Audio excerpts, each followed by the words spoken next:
దేశవ్యాప్తంగా నైరుతి రుతుపవనాల విస్తరణ పూర్తయినట్లు భారత వాతావరణ శాఖ అధికారికంగా ప్రకటించింది. జూలై 9 నాటికి రాజస్థాన్, హర్యానా, ఢిల్లీలను తాకడంతో ఈ సీజన్ వర్షాల విస్తరణ ప్రక్రియ పూర్తయింది.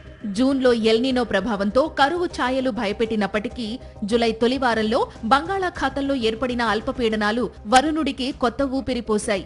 ముఖ్యంగా మధ్య భారతదేశంలో వరుణుడు దంచికొట్టాడు. మధ్యప్రదేశ్, గుజరాత్, మహారాష్ట్ర, ఛత్తీస్గఢ్, ఒడిశా రాష్ట్రాల్లో భారీ నుంచి అత్యంత భారీ వర్షాలు నమోదయ్యాయి.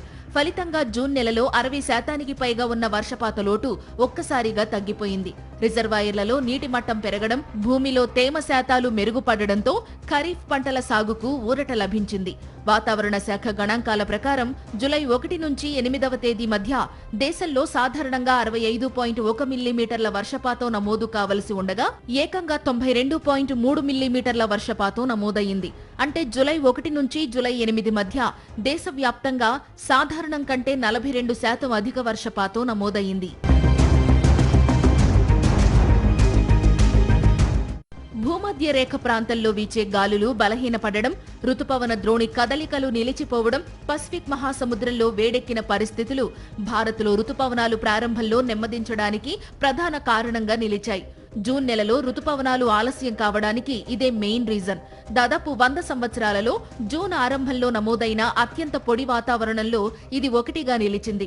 జూలైలో బంగాళాఖాతంలో వరుసగా ఏర్పడిన అల్పపీడనాలు రుతుపవనాల చలనాన్ని తిరిగి బలపరిచాయి. ఫలితంగా కేవలం వారం రోజుల్లోనే రుతుపవనాలు వేగంగా పుంజుకుని రాజస్థాన్, హర్యానా, ఢిల్లీలోని మిగిలిన ప్రాంతాలను కవర్ చేశాయి.